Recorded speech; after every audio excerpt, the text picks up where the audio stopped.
আপনার সময় 5 মিনিট। সময় আমার তো 8 মিনিট ছিল, আমি যতটুকু জানি।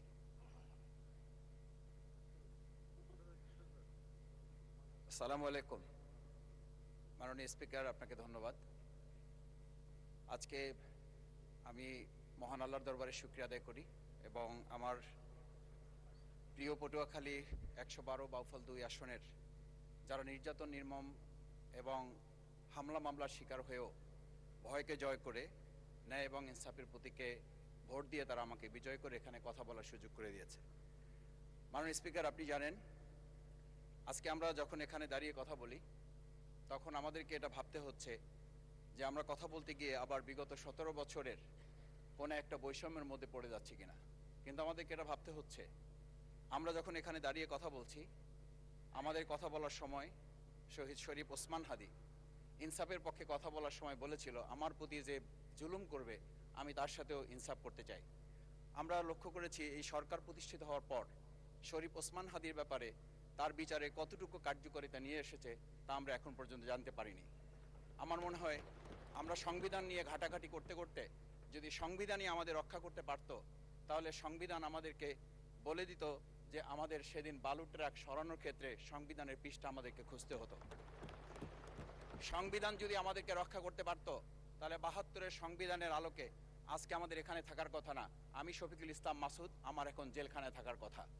সংবিধান যদি মানতে হতো, তাহলে আমাদের মাননীয় প্রধানমন্ত্রী বাংলাদেশে থাকার কথা না, ওনার দেশের বাইরে থাকার কথা। সংবিধান মানতে হলে বর্তমান স্বরাষ্ট্রমন্ত্রীর এখন দেশের বাইরে থাকার কথা ছিল। সংবিধান মানতে হলে যে বাচ্চাদেরকে আজকে এখানে শিক্ষা দেওয়া হচ্ছে, দীক্ষা দেওয়া হচ্ছে, কিংবা তাদেরকে কোনো কোনো ক্ষেত্রে জাসদের সাথে তুলনা করা হচ্ছে, সেই বাচ্চাদের নিয়েই আমরা এই সরকার দলের লোকদেরকে, সরকার দলের সম্মানিত নেতৃবৃন্দকে আমরা চোখের পানিও ফেলতে দেখেছি। আবার কাউকে কাউকে কথা বলতেও শুনেছি যে এই সমস্ত বাচ্চাদের, আমরা তাদের শিক্ষার্থীদের আন্দোলনের সাথে আমাদের কোনো সম্পর্ক ছিল না। আমরা খুব লজ্জিত হই মাননীয় স্পিকার, আমাদের এই বর্তমান সময়ে আমরা যদি এটা খেয়াল করি যে আমাদের বাংলাদেশের এই বর্তমান প্রেক্ষাপটটা নতুন করে এখন যে গণভোটের যে আজকে ন্যায্যতা অন্যায্যতা, সাংবিধানিক পৃষ্ঠা, লাইন, অক্ষর, দাড়িকমা আমাদেরকে শেখানোর চেষ্টা করা হচ্ছে, যদি সেটা হতো তাহলে বাংলাদেশ জাতীয়তাবাদী দলের সম্মানিত মহাসচিব তিনি কয়েক হাজার পুলিশের বেষ্টনীর মাঝখানে একা একটা মোবাইল নিয়ে তাকে আমরা দাঁড়িয়ে থাকতে দেখেছি, তখন সংবিধান আমাদেরকে রক্ষা করতে পারে নাই। মাননীয় স্পিকার, আমি 350 মামলা নিয়ে 7 মাসের ব্যবধানে, আপনিও আমার 2-1টা মামলাতে আপনি আমাকে সহযোগিতা করেছেন, সেটা এই সুযোগে ধন্যবাদ জানাতে চাই। আমার 350 মামলা জামিন করতে 7 মাস সময় লেগেছে, আমার বের হতে সময় লেগেছে 4.5 বছর। আমি সেই 4.5 বছরে 3 বার রিয়ারেস্ট হয়ে 2 বার গুম হয়েছি। আমি তখন ডিজিএফআই, এনএসআই, ডিবিএসবির কাছে জানতে চেয়েছিলাম আমার সামনে দিয়ে বড় বড় নেতারা বের হয়ে যাচ্ছে, আমার অপরাধটা কি? তখন বলেছিল তারা হুমকি না, হুমকি হচ্ছেন আপনারা।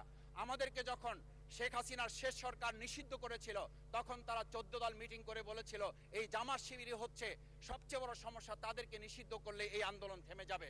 আজ একটা কথা পরিষ্কার বলতে চাই, এই গণবিপ্লব নিয়ে আমাদের মাথা ব্যথার মূল কারণ হচ্ছে এখানেই।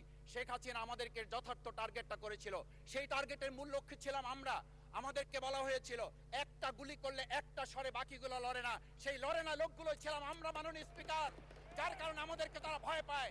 আমরা এখন বর্তমান সময় ভিডিও দেখতে পাই যে শেখ হাসিনা বাইরে থেকে বলেছিল আমরা এই দলকে ভোট দিতে বললাম, আর সেই দল আমাদের সাথে আবার বিশ্বাসঘাতকতা করেছে। আমরা সেই শেখ হাসিনার বক্তব্য শোনার পর আমরা কাউকে আজকে এখানে বলতে শুনে নাই শেখ হাসিনার ওই বক্তব্য সঠিক নয়। এই মানুষ প্রতারিত হয়েছে, বেইমানি করা হয়েছে। আবার যদি গণভোট, জুলাই সনদ নিয়ে এই জাতির সাথে প্রতারণা করা হয়, তাহলে মূল্য দিতে হবে শুধু নয়, আবার আমাদেরকে 17 বছরের সেই জেল জুলুম, নিপীড়ন, গুম খুনের জায়গায় আমাদেরকে ফিরে যেতে হবে। আমি মনে করি পরিষ্কার বক্তব্য, গণভোটের প্রতি সমর্থন না জানিয়ে জুলাই সনদকে যদি আজকে ইগনোর করা হয়, তাহলে আমাদেরকে কিন্তু আবার সেই গুম খুনের আয়নাঘরের দিকে আমাদেরকে ধাবিত করা হবে। আমি মনে করি গণভোটের বিরোধিতা করার অর্থ হচ্ছে আমরা আয়নাঘরকে সমর্থন করতে চাই। গণভোটের বিরোধিতা করা মানে হচ্ছে 70% মানুষকে আমরা অন্যায্যভাবে তাদেরকে আবার ধিক্কার জানাতে চাই।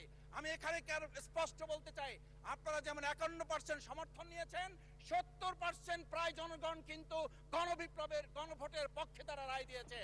আপনাদের চেয়ে সেই 51%-এর তুলনায় সেই 70% প্রায় গণভোটকে যদি আপনারা ইগনোর করেন, তাহলে আমি বলবো আমার বাউফল, আমার পটুয়াখালী শুধু নয়, গোটা বাংলাদেশ আবার জেগে উঠে এই গণভোটকে তারা কার্যকর করতে।